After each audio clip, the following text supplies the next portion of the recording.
Во студиото е Гоце Георгиев, председател на Организацијата на резервни офицери на Македонија. Добро утро, Георгиев, добро дојдовте во студиото на Телма. Добро утро до вас, добро утро до гледачите на телевизија Телма и благодарам за поканата. Така, македонската армија годинава одбележа голем јубилеј, 30 години од формирањето. 30-та членка на НАТО сме во исто време. Еви вие како резервни офицери, како организација на резервни офицери, имате јубилеј годинава 70 години. Значи полно јубилеј во една многу предизвикувачка, би рекол, година кога ни се случува војна на европско тло. На почетокот би ве прашал во каква кондиција е македонската армија од ваш поглед како организација на резервни офицери? Колку што би имале вие увид во состојбите?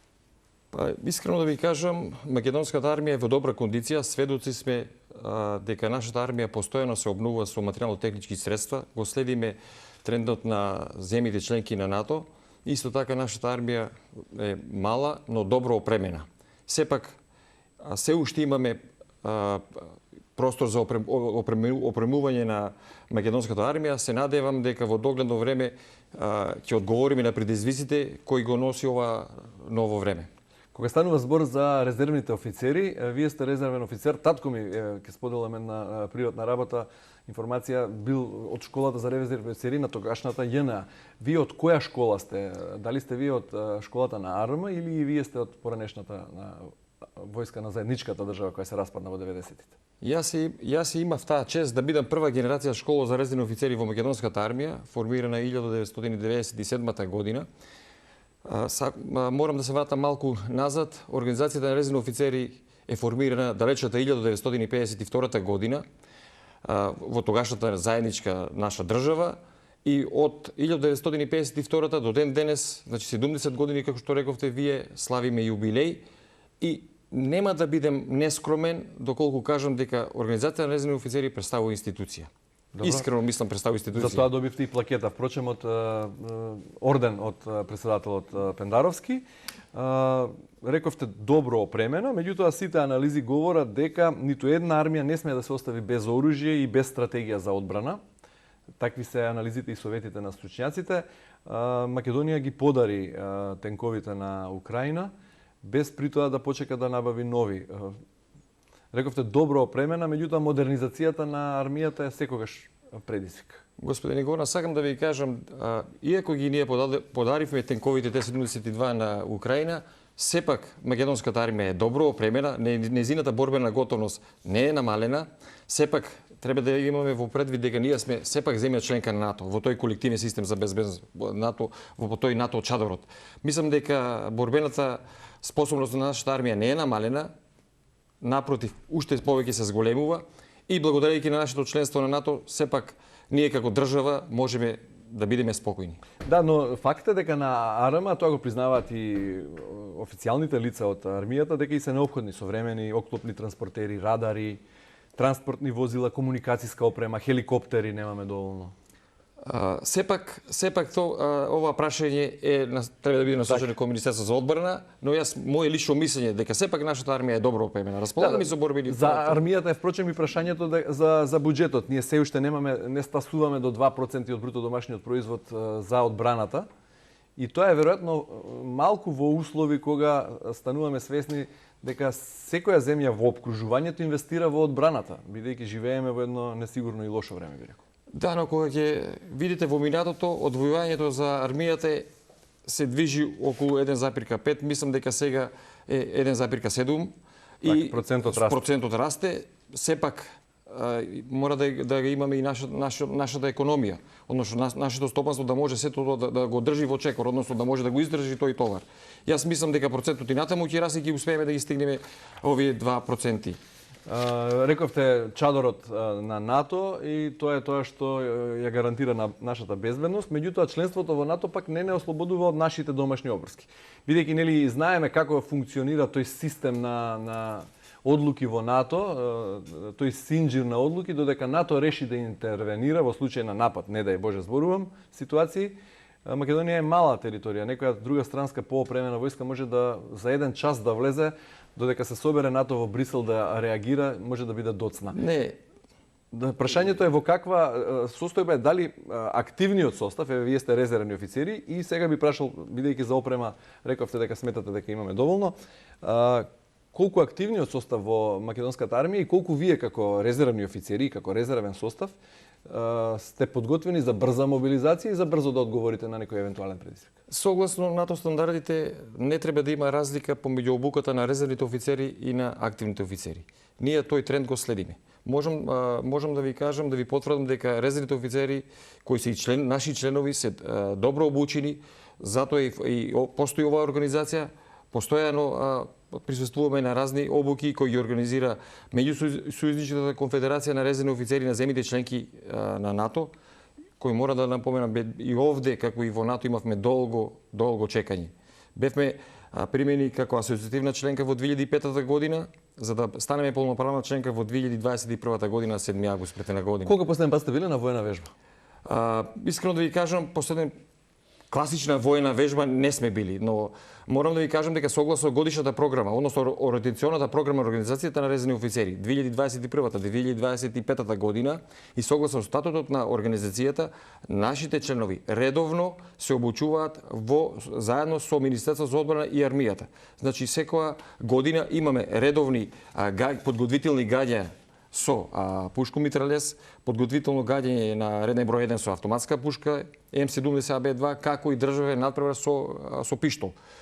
Исто така, во оваа обука е вклучена и движењето по азимут. Имаме предавања кои ги држат активни старешини од армијата. Пред неколку години, пред нецели 2-3 години, 10 наши резервни офицери беа на обука на Криволак во Пепелиште. Значи, се одржуваме постојано во кондиција, да, можам да кажам. Да, службата во армијата ја врши воен и цивилен персонал, нели активна војска, имаме околу 6000 активни војници, тука се и оние професионални, веројатно.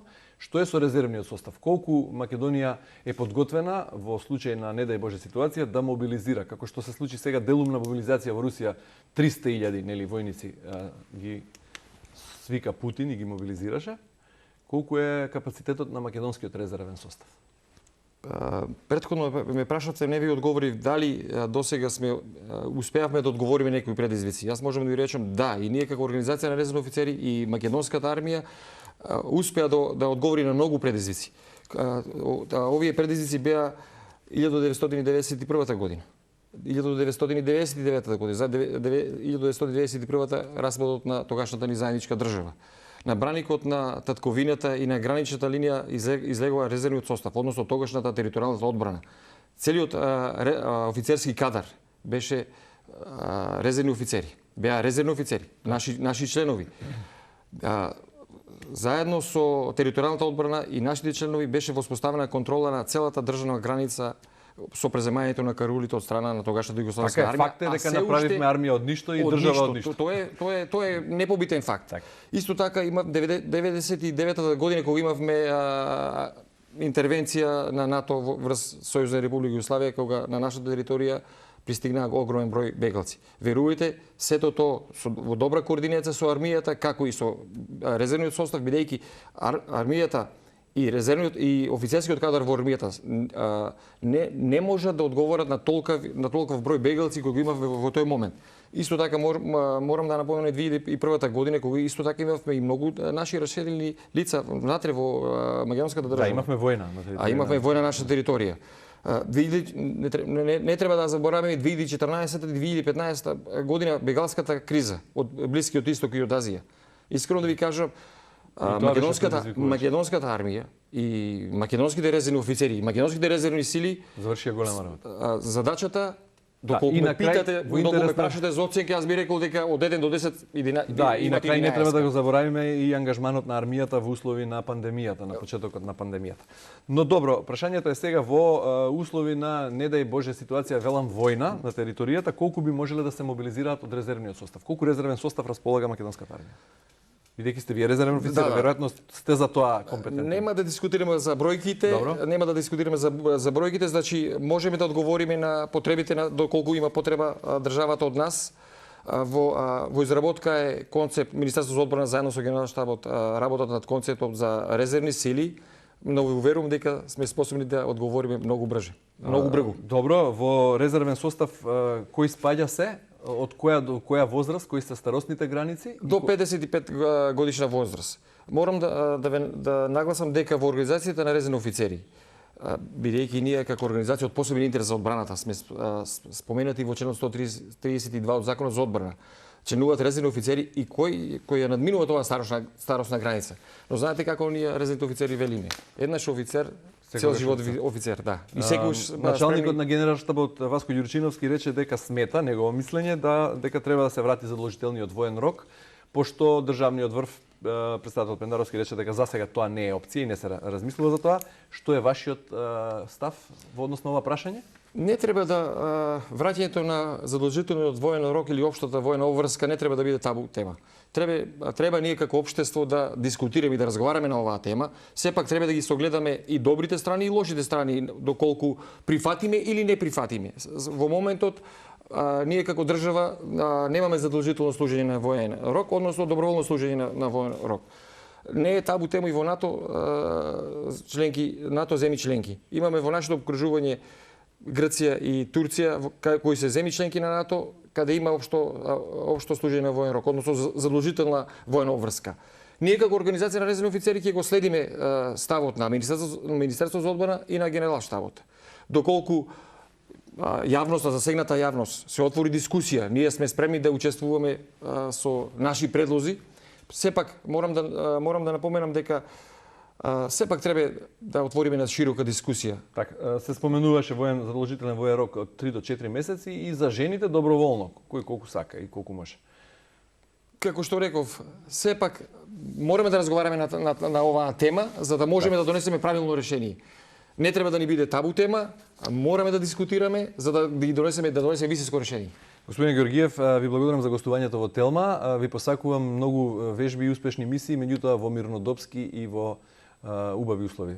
Ви благодарам на вас и на поканата. Се надевам дека ова е наша соработка ќе продолжи и во иднина. Да, отворени остануваме за вас.